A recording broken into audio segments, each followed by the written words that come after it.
በስመ አብ ወወልድ ወመንፈስ ቅዱስ አሐዱ አምላክ። ሊቃውንተ ቤተክርስቲያን፣ ካህናት፣ አባቶች፣ ዲያቆናት፣ ወንድሞች፣ ምዕመናት፣ አባቶች፣ እናቶች፣ እህቶች፣ ወንድሞች እንዲሁም ሕፃናት ባሰባሰበን በአምላካችን በኢየሱስ ክርስቶስ ፍጹም ሰላም በእናታችን በንጽሕት ቅድስት ድንግል ማርያም ፍጹም ሰላም እንደምን አላችሁ?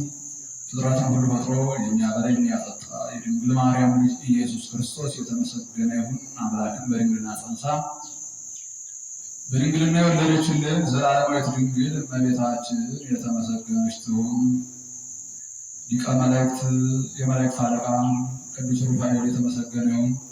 ቅዱሳን መላእክት፣ ቅዱሳን አበው፣ ቅዱሳን ነቢያት፣ ቅዱሳን ሐዋርያት፣ ቅዱሳን ጻድቃን፣ ቅዱሳን ሰማዕታት እንዲሁም ቅዱሳት አንስት የተከበሩ ሴቶችን ሳይቀሩ እግዚአብሔር አምላክ ባከበራቸው መጠን የተመሰገኑ ይሁኑ። ለአንድ 15 ደቂቃ አብረን ቆያለን። 10 ደቂቃ በእርግጥ ይበቃናል፣ ሰዓት ስለሌለን በሚገባ ተከታተሉ። ለዛሬ ትምህርታችን ርዕስ የማደርገው ቅድስት አርሴማ በሚል ነው። ዛሬ ሰኔ 6 ነው። የእናታችን የቅድስት አርሴማ መታሰቢያ ነው። ስለ እናታችን ቅድስት አርሴማ መናገር ነው ለትምህርት ዓላማ የማደርገው።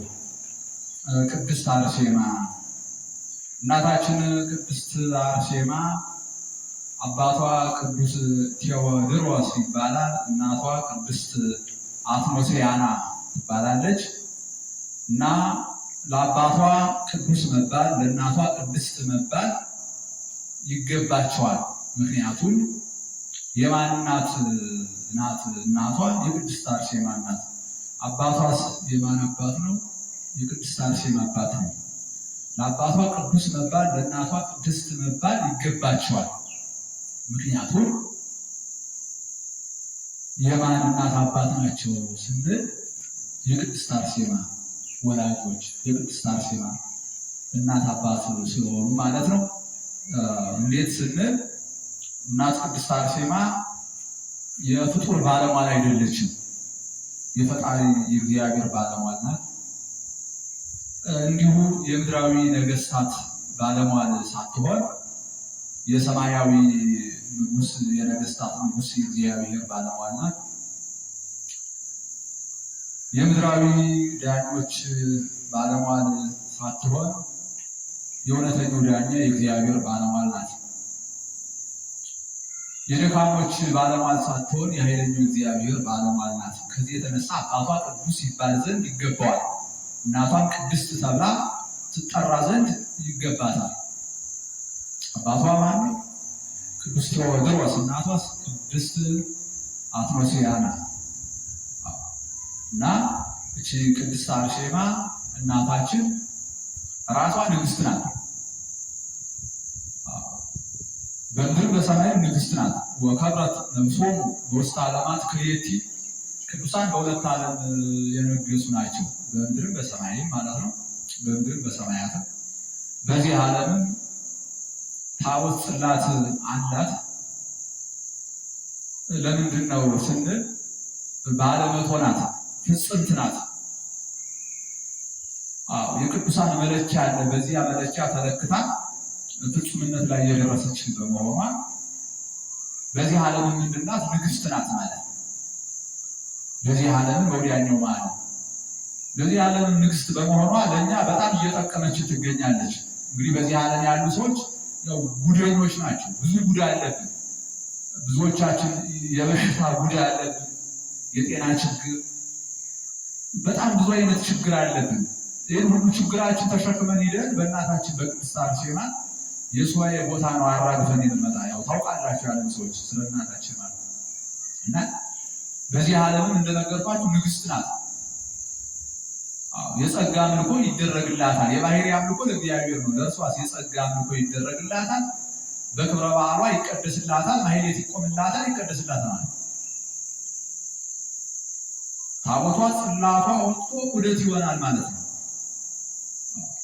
የጸጋ አምልኮ እናደርግላታለን። እግዚአብሔር የወደደሽ ነሽ ለእኛ ባለውለታ ስለሆነች ማለት ነውና ይቺ ቅድስት አርሴማ አባቷ ቅዱስ ሊባል ይገባል። እናቷ ቅድስት ልትባል ይገባል። ለምን? ቅድስት አርሴማ ምን አይነት ሰው እንደሆነች እየነገሯቸው ምን አይነት ሰው እንደሆነች ማለት የተከበረች ፍጡር ስለሆነች እና አባቷ ቅዱስ ቴዎድሮስ እናቷ ቅድስት አትኖስያና ይባላል ማለት ነው። እና እናታችን እንግዲህ ቤተሰቦቿ ከሊቃነ ጳጳሳት ወገን ናቸው። አባቷን እናቷን ከሊቃነ ጳጳሳት ወገን ናቸውና እግዚአብሔር ልጅ እንዲሰጣቸው ሊቃነ ጳጳሳቱ ይጸልዩላቸው ነበር። ሊቃነ ጳጳሳቱ በጠቅላላ ይጸልዩላቸው ነበር። እናት አባቶቿም ሱባኤ ገብቶ እግዚአብሔር ይማጸኑ ነበር። ሰማዕቷ ቅድስት አርሴማን አግኝተዋል ማለት ነው እግዚአብሔር ቸርነት እና እናታችን ቅድስት አርሴማ ቀላል ሰው እንዳትመስላችሁ በጣም እጅግ በጣም ከባድ የሆነች እንደ እሷ የከበረ የለም። በሁለተኛ ደረጃ ማለት ነው ከእናታችን ከቅድስት ድንግል ማርያም በሁለተኛ ደረጃ ከሴቶች እንደ እናታችን ቅድስት አርሴማ የከበረ የለም። ከእናታችን ከቅድስት ድንግል ማርያም በሁለተኛ ደረጃ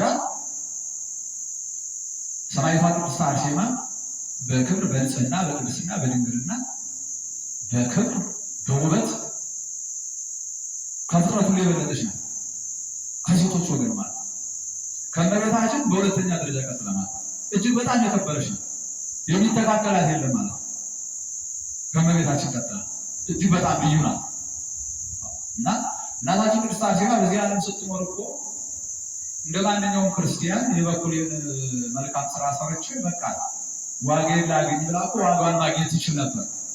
ነገር ግን ባለ 30 ባለ 60 ሆኜ ለምን እቀራለሁ? ባለ 100 ልሁን ፍጹም ልሁንና ለዓለም ሕዝብ ልጥቀም ብላ ፍጹም ልሁንና ለዓለም ሕዝብ ልጥቀም ማለት ነው። በዚህ የተነሳ ከፍጹምነት የሚያደርስ ተጋድሎን አድርጋ ለዓለም ሕዝብ ዛሬ የምትጠቅም ናለች። እናታችን ቅድስት አርሴማ ያው ከዓለም ጫፍ እስከ ዓለም ጫፍ ዝነኛ ናት እንደምታውቁት ማለት ታውቋታላችሁ። በእምነቷ በጸበሏ የምታድን ናት። በሱባኤ ቦታዋ የሰዎችን ችግር የምትፈታ ናት። ሰማዕቷ ቅድስት አርሴማ የማያውቅ የለም። በእናታችን በቅድስት አርሴማ የሱባኤ ቦታ ችግሩ ያልተፈታለት ወንድም ሴትም የለም። ሁሉም ማለት ትታወቃለች። እናታችን በጣም ድንቅ ናት። በኢትዮጵያ ምድር እንኳን ብዙ ቦታ የሱባኤ ቦታ አላት።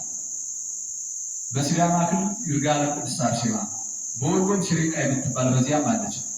በጣም በብዙ ቦታ በውጭም ዓለም በኢትዮጵያ ምድር በጣም በብዙ ቦታ የእናታችን የቅድስት አርሴማ የጸበል ቦታ የሱባኤ ቦታ አላት። በጣም የታወቀች ናት እና የምትፈራ ናት። እናታችን ወጣት እናት ነው ያለች ይገርማችኋል። አሁን ይሄ ሰማዕቷን ወጣት ስላችሁ እርሷ ካለችበት እስከ ዛሬ ድረስ ያለውን ዘመን ቆጥሬ አይደለም በዚህ ዓለም የኖረችውን ቆጥሬ ነው። 30 ዓመት ሳይሞላት ነው ከዚህ ዓለም በሰማዕትነት ያለች። ብዙ ስራ ሰርታ የፍጹምነት ስራ ሰርታ ስለ ክርስቶስ ዋጋ ከፍላ በአሕዛብ ባላውያን ነገሥታት ፊት እንደ ቅዱስ ጊዮርጊስ እኔ ክርስቲያን ነኝ እያለች ስለ ክርስቶስ እያስተማረች ለጣዖት አልሰግድም በማለት ብዙ ዋጋ ከፍላ ብዙ ግርፋት ተቀብላ ከዚያ በኋላ በመስከረም 29 ሰማዕትነት የተቀበለች ናት እና ከዓለም ጫፍ እስከ ዓለም ጫፍ ትታወቃለች።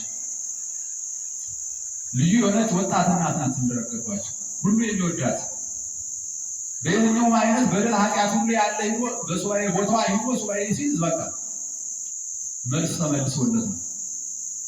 እናታችን እንግዲህ እንደ ምሕረቷ መዓቷም እንደዚያው ነው። እንደ ቅዱስ ገብርኤል ቁጡም ናት፣ መሐሪም ናት። በክፋት ሁነው ክፉ ነገር አስበው በጸበሏ ቦታ በሱባኤዋ ቦታ ችግር እናደርሳለን ብለው ክፋት አስበው የሚወዱትን ትቀስፋለች። ክፋትን ሳያስብ ግን ከየትኛውም ቤተ እምነት ከክደት አቃት ይሆኑ በጠቅላላ ሄደው ሱባኤ የሚይዙ ትመልሳለች ከአንዳንድ ማለት እና እናታችን ዘንድ የ3 ቀን ሱባኤ አለ፣ የ7 ቀን ሱባኤ አለ። ከ7 ቀን በላይ ሱባኤ በእርሷ የለም። የሰውን ችግር እስከ 7 ቀን ጠብቃ ነው የምትፈታ። ከዚያ በላይ አታሳልፍም እና በ3 ቀን ወይ በ7 ቀን ሱባኤ ይዛሉ። ለ3 ወይ ለ7 ቀን ብለው ከ7 ቀን በኋላ ወጥቶ መሄድ ነው እንጂ መሰንበት የለም። እስከ 7 ቀን ችግር ስለምትፈታ ስለምትታወቅ ያው ታውቃላችሁ። እናንተ ከኔ በላይ ትመሰክራለህ። እኔ በራሴ በግሌ መመስከር ስላለብኝ ነው። በእናቴ በቅድስት አርሴማ ገዳም በይርጋለም አርሴማ ለ7 ቀን ሱባኤ ገብቼ የፈለኩትን ነገር ሁሉ አድርጋልኛለች። ካሰብኩት በላይ ሁሉ ፈጽማልኛለች። ለእናንተም እንደዚያው ለብዙ የዓለም ሰዎችም እንደዚያው ስለምትታወቅ ማለት ነው። በሱባኤዋ ቦታ ይገኛሉ፣ ሱባኤ ይዛሉ። ከ7 ቀን ግን ማለፍ አይቻልም ማለት ነው። ታዲያ እንደምታውቁት የሱባኤ ቦታዎች አሉ፣ የእናቶች አለ ማለት የሴቶች አለ፣ የወንዶች አለ። ሁሉም እዚያ ሱባኤ የገቡ ሰዎች ወሬ የለም ጸሎትና ጸሎት ነው ያለ። 7 የጸሎት ጊዜያት አሉ።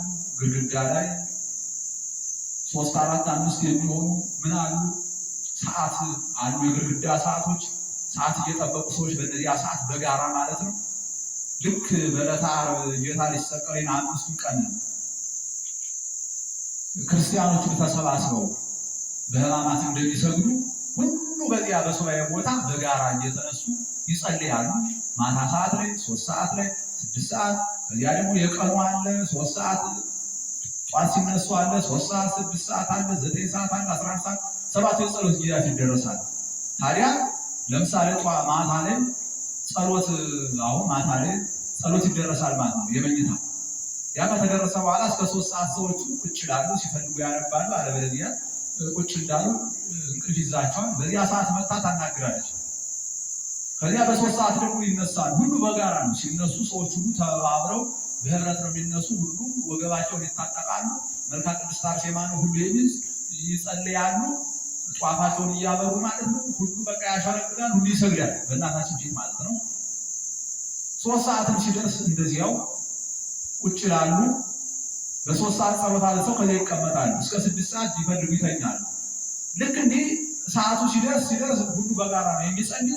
ሰዓቱ እስከሚደርስ ደግሞ ቁጭ ባሉበት እንደ እንቅልፍ ነገር አምጥታ ትመጣለች ራሷ ወይ በሚያውቋቸው ሰዎች ወይ ራሷ መጥታ ታናግራለች። ሁሉም ሰው ማለት እንደዚህ ነው ችግር እንደዚህ ነው እንዲህ ያደርግልሻለሁ እንዲህ ያደርግልሃለሁ አንድ ባንድ ትነግራለች። እንዲህ ያለ 7ቱን ቀን ታናግራቸዋል። ሁሉ ነው በእሷ የሱባኤ ቦታ ተገኝተው ምንም አይነት ነገር ከእናታችን መልእክት ሳያገኙ የሚወጡ የሉም። ክፉም ይሁኑ ደግ በጣም ፈጣናት ማዳላት የሚባል የለም። ከሱባኤ ቦታ የተገኘ ሁሉ በእናታችን ቤት ማለት ነው መልስ ሳያገኝ የሚወጣ የለም። ለምን አረመኔ ክፉ አይወጣ። ሱባኤ ቦታ ላይ ከደረሱ ለሁሉም በተራ ትነግራለች፣ ችግራቸውን ትፈታለች። 7 ቀን ሞልቶ ከዚያ አሁን ውጣ ትላለች። መጣ ከፍቅሯ ብዛት የተነሳ አልወጣም ብሎ ዝም ብሎ እንዲያው በዚያው ወደ 8ኛው ቀን እሻገራለሁ ካለ መጣ በዘንባባ ገርፋን ተባለ። ውጣ አላልኩም ብላ ማለት ያም እንዲያው የእናትነት ቁንጥጫ ነው እንጂ የከፋ ግርፋትም አይደለም። ሴቷንም መጣ በ7ኛው ውጭ ትላለች። ከፍቅሯ ብዛት የተነሳ አልወጣም ብላ እንዲያው ወደ 8ኛው ቀን አሻገራለሁ ካለች ውጭ አላልኩም ብላ በዘንባባ ገርፋ ተሰጣች። ያም እንዲያው የእናትነት ፍቅር ለማሳየት እንጂ ለመቆንጠጥ እንጂ የከፋ አይደለም። እና እንዲህ አድርጋ ችግር ሁሉ የምትፈታ በጸበሏ በእምነቷ ችግር ሁሉ የምትፈታ እና ዛሬ በዓለም ያላችሁ ወገኖቻችን እንዲሁ በተለያየ አይነት ክፋት መከራ እንዲሁ ሁሉ ነገራችሁ የታጠረባችሁ ሕይወታችሁ በሙሉ ምስቅልቅል ያለባችሁ ሰዎች በራሳችን ማስተዋልና ጥበብ ወጥተን ወርደን ችግራችን እናስተካክላለን ብላችሁ ባትደክሙ ጥሩ ነው። አዎ እንደዚያ እንደው ዝም ብለን እንደክማለን ብትሉ እንደደከማችሁ ቀርታችሁ ምንም ነገር ሳይስተካከል ከዚህ ዓለም ነው የምታሸንፉት። ምንም ነገር አይሆንም። ግን ጊዜ ሰጣችሁ እንደው ቀሪውን ዘመን ጥሩ ለመኖር ችግራችሁ ተፈቶ ለመኖር መልካም ነገር ገጥሟችሁ እንድትኖሩ እንደው የ3 ቀን ቢሆን የ7 ቀን ሱባኤ ጊዜ ሰጣችሁ ሰማዕቷ ቅድስት አርሴማ ዘንድ መድረስ ይገባል። የእርሷ የሱባኤ ቦታ ባለበት ነው ትለያለች በጣም ማለት ነው። ቅድስት አርሴማ በጣም ትለያለች እና እናታችን እንደነገርኳችሁ ድንቅ ናት።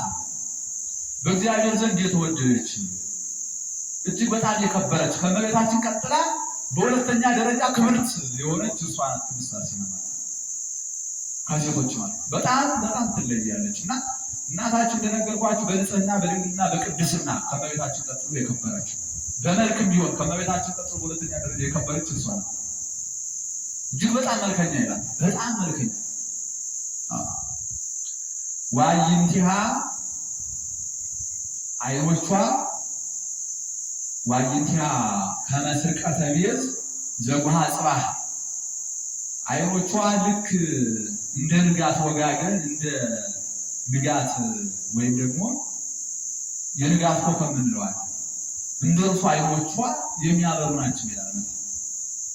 አይኖቿ እንደርሱ እንደ ንጋት ኮከብ የሚያበሩ ናቸው። ወቀራንቲሃ ከመ ምልቃለ ማያት የዓይኖቿ ቅንድቦች ልክ እንደ ኩሬ ውሃ የኩሬ ውሃ የሚባል አለ በገጠር የምታውቁት የኩሬ ውሃ በጣም የሚያምር መልኩ የሚያምር ንጽህናው የሚያምር ሰዎች ይከትሉታል ዙሪያውን ውሃው እንዳይፈስ ኩሬ ከዚያ እየመጡ ለመዳን ንጹህ ነው። ልክ እንደዚያ ነው። እንደዚያ የኩሬ መከተሪያ ነው የዓይኖቿ ቅንድቦች። አሁን ንጹህ የሆኑ ንጹህ ፈሳሽ የሆኑ ዓይኖቿን አጥረው ይዙ የዓይኖቿ ቅንድቦች ልክ እንደ ውሃ መከተሪያ እንደ ኩሬ ውሃ መከተሪያ ዓይኖቿስ ልክ እንደ ኩሬ ውሃ ንጹህ እጅግ በጣም ነጭ ወተት የመሰለ እና እንደ ኩሬ መከተሪያ ነው የዓይኖቿ ቅንድቦች።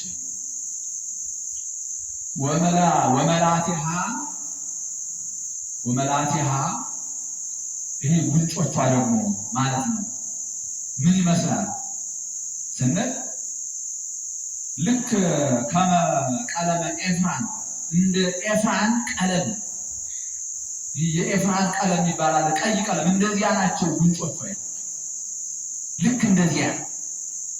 ወከመማህው ጉጓ ዘይት ካው ልክ ዘይት ፈሳሽ ዘይትን እንደተጋተ ብርጭቆ ልክ እንደዚያ ነው ወዟ የፊቷ ወዝ ማለት ነው። አሁን በብርጭቆ ውስጥ ያለ ዘይት ምን እንደሚመስል ተመልከቱ።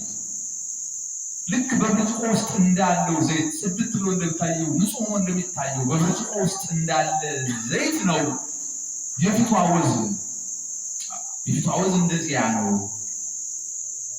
መልኳ። ወከናፍሪሃ ከንፈሮቿ ከመ ጽጌረዳ ወከመ ጽጌ ሮማን እንደ ጽጌረዳ አበባና እንደ ሮማን አበባዎች ቀይ ናቸው። ወስነኒሃ ጽዕድዋት ከመሃሊ ወከመ በረድ እንደ በረድና እንደ ወተት ጥርሶቿ እጅግ በጣም ነጭ ናቸው እና ለውበቷ እንዲህ ተብሎ ሊነገር አይችልም። በጣም እጹብ ድንቅ የሆነች ናት። አንገቷ ምን ይመስላል? ልክ የወርቅ ዘንግ ቀጥ ያለ የወርቅ ዘንግ ልክ እንደዚያ ቀጥ ያለ ሁሉ ረዥም አንገት ያላት። ይህ የእጆቿ ብርሃን ልክ እንደ እግረ ፀሐይ። አሁን ፀሐይ ልትገባ ስል የፀሐይን እግር አይታችሁ ከሆነ ጨረር ጨረር ጨረር እንደሚፈነጥቅ ልክ እንደዚህ ይላል። በጣም ልዩ ውብ ይላል እና እናታችን ቅድስት አርሴማ እንዲህ ያለውን ሁሉ ውበት ይዛ ግን የዚህን ዓለም የንግስና ካባ አይደለም የደረበችው። አሁን እንዲህ አይነት ውበት እንዲህ አይነት ቁንጅና ይዛ ማለት ነው ልክ እንደ ወርቅ ዘንግ ቀጥ ባለው አንገቷ በረዥም አንገቷ የዚህን ዓለም የንግስና ወርቅ አይደለም ያሰረች። ምንድን ነው ያሰረች? ወርቅ ሰይፍን ነው ገንዘብ ያደረገች። ስለ ክርስቶስ መሰየፍ ማለት ነው። ስለ ክርስቶስ መሰየፍ ማለት ተመልከቱ። እናታችን ቅድስት አርሴማ የሚያምሩ እጆቿ ላይ የዚህን ዓለም የንግስና ወርቅ አንበር አድርጋ አይደለም ያሰረች። የስርየት ካቴና ስለ ክርስቶስ እኮ የስርየት ካቴና ነው ገንዘብ ያደረገች። እናታችን ቅድስት አርሴማ በተረከዞቿ እግሮቿ ላይ የዚህን ዓለም የንግስና ወርቅ አይደለም አንባር አድርጋ አልቦ አንባር አድርጋ ያሰረች የስርየትን ካቴና እና በጣም በብዙ አላውያን መካከል ስለ ክርስቶስ ልክ እንደ ቅዱስ ጊዮርጊስ ትመሰክር የነበረች በጣም ኃይለኛ ናት። በጣም ቅዱስ እና ለግርፋን ሲወስዷት አንገቷን ለመሰየፍ ሁሉ ሲወስዷት የአገሩ ሕዝብ ሁሉ እየተከተሉ ያለቅሱ ነበር። ይህን የመሰለ ውበቷን እንዲሁ በግርፋት ታጥፋ ይህን የመሰለ ውበቷን ይህን የመሰለ ውበት እንዴት በሰይፍ እንዴት ታጠፋለች እያሉ እየተከተሉ ያለቅሳሉ። በዕለተ ዓርብ ጌታን ሊሰቅሉ ወደ ቀራንዮ ሲወስዱ የእስራኤል ሴቶች እየተከተሉ እንዳለቀሱ ልክ እንደዚያ ቅድስት አርሴማ አንገቷን ሊቆርጡ ይዘው ሲሄዱ የሀገሩ ሕዝብ ሁሉ ሴቱ ሁሉ እየተከተሉ ያለቅሱ ነበር። ከውበቷ የተነሳ እንዴት እንዲህ ያለው ውበት እንዴት በከንቱ ይቀራል? እንዴት በግርፋት እንዲህ ያለው ውበት ይጠፋል? እንዲህ ያለው ውበት እንዴት ለግርፋት አሳልፋ ትሰጣለች? እንዲህ ያለው ውበት እንዴት ለሰይፍ አሳልፋ ትሰጣለች? እሷ ግን ለዘላለማዊ ክብር ነበር። ለከንቱ ነገር ሳይሆን ለማያልፍ ከንቱ ላልሆኑ ለገነት ለመንግስተ ሰማያት ለእግዚአብሔር መንግስት ነበር ያው ተጋድሎ ታደርግ የነበር ማሳያ። አሁን እንደነገርኳችሁ ለእሷ እኮ በዚህ ዓለም እንደማንኛውም ግለሰብ እንደማንኛውም ክርስቲያን መልካም ስራ እየሰራች እኮ ለራሷ እኮ በቂ ነበር። ግን ሰማዕቷ ያን ሁሉ ተጋድሎ ለምን ያደረገች ስንል ባለመቶ ለመሆን ፍጹም ለመሆን ለሰዎች ለመጥቀም ማለት ነው። በእኔ ቃል ኪዳን ሰዎች እንዲድኑ በእኔ ስም መጽውተው አብርተው አጠጥተው በእኔ ስም ቤተክርስቲያን አሳንጸው ድሆችን በእኔ ስም ጠይቀው ክብር እንዲያገኙ በማለት እንዲህ ያለ ተጋድሎ በማድረግ እግዚአብሔር ቃል ኪዳን ይሰጠኛል። በዚያ ቃል ኪዳን ዓለምን አድናለሁ በሚል በዚያ ቃል ኪዳን ነው ዛሬው ስንቱን በሽተኛ የምትፈውሰው። እንደ ሰማዕቷ እኮ በሽተኛ የሚፈውስ የለም ታውቃለህ።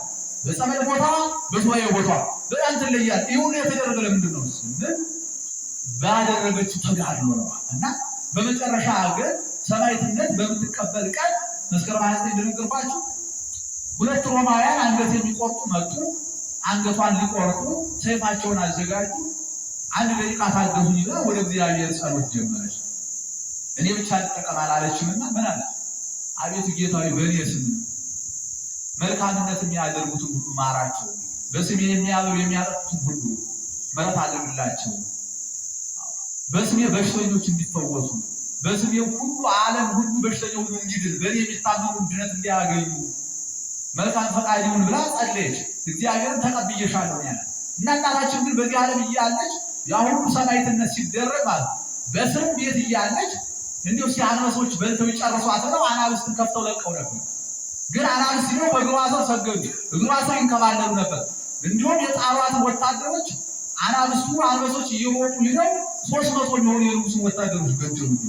በኋላ ንጉሱ እንደውም እስቲ የጣዖቶች ደግሞ ቢያጠፏት ውሰዱና በዚህ አጣሏት ብለው ወደ ጣዖት ቤት ሲወስዱ አጋንንት እየጮሁ ለምን አመጣችሁብን ይችል ሴት እያሉ ከዚያ ከጣዖቱ እየወጡ ይሮጡ ነበር። አጋንንት ጣዖታቱ ይፈርሱ ነበር፣ ዱቄት ይሆኑ ነበር።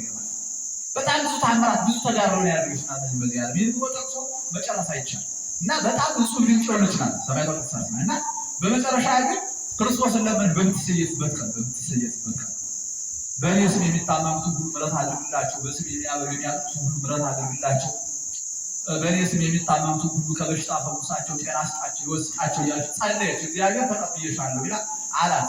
ከዚህ አንገቷን ቆረጡ ማለት ነው። እንደ ቅዱስ ጊዮርጊስ ከአንገቷ ምንድን ነው የፈሰሰው? ደምና ውሃ ነበር ማለት ነው። ከአንገቷ ደምና ውሃ ፈሷል ማለት ነው። ከዚያ ታላቅ የምድር ንጽጽት አውሯል፣ መብረቅ ወርዷል ማለት ነው በምድር እና ለእናታችን ትልቅ እግዚአብሔር ትልቅ ቃል ኪዳን ሰጣት ማለት ያ ሁሉ ቃል ኪዳን የተደረገ ባደረገችው ተጋድሎ ነው። ያደረገችው ተጋድሎ እሱ ድንቅ ነው፣ ከህሊና በላይ ነው። ያን በማድረጓ ዛሬ በእርሷ ስም አይሰራ ታምር የለም። ከዓለም ጫፍ እስከ ዓለም ጫፍ ሰማዕቷ ቅድስት አርሴማን ማያውቅ የለም። ዝነኛ ናት። እንዲህ የሰውን ችግር የምትሰማ፣ የወጣቶችን ችግር፣ የሽማግሌዎችን የህፃናት ሁሉ ችግር የምትሰማ፣ በየሱባኤው ቤት ሁሉ ምን የምታደርግ ናት? ምሕረት የምታደርግ ጤና ይመስል እናታችን ጋር ሄደው በሱባኤው ቤት እንዲሁ ፈውስ ሳያገኙ መልስ ሳያገኙ የሚመጡ ሰዎች ይረዳሉ። በጸሎት ቦታ እንደዚያ በሱባኤው ቦታዋ እንደዚያ እና እኔም የምላችሁ የእናታችን የቅድስት አርሴማ ምን ባለበት የጸበል ቦታ የሱባኤ ቦታዋ ባለበት እየሄዳችሁ ሱባኤ በመግባት ህይወታችሁን አስተካክሉ። የ3 ቀን ሊሆን ይችላል፣ የ7 ቀን ሊሆን ይችላል። በሱባኤ ቦታዋ ተገኙ። እርሷ ዘንድ ስትሄዱ ቀጥታ እንደ ጓደኛ ነው የምታወራችሁ። ምንም ጭቅጭቅ የለም። በቃ ሱባኤ በሷ ቦታ ተገኝታችሁ ብትሉ ደጅ አታስጠናም እናታችን። እንዲሁ የስራ ጊዜያችሁ ሌላው የስራ ጊዜያችሁ እንዳይባክን ከ7 ቀን በላይ አታሳልፋችሁ። በዚያ ቀናት ውስጥ ግን የማትረናትና እያንዳንዳችሁ ነው የምታናግር በ7 ቀን እየተመላለሰች ማለት እንዲህ አይነት ድንቅ እናት ናት። ሂዳችሁ ጎብኟት። በዓለም ያላችሁ የተዋሕዶ ልጆች ሁሉ ሰማዕቷ ቅድስት አርሴማ ባለችበት ገዳም ሁሉ በሱባኤዋ ቦታ፣ በጸሎት ቦታዋ፣ በጸበል ቦታዋ፣ በሱባኤ ቦታዋ ሁሉ እየሄዳችሁ በረከትና ድነት አግኙ። ለሕይወታችሁ መልካም ነገርን አግኙ። ሕይወታችሁ ታስተካክላለች ነው። ሰዓት የደረሰ ነው።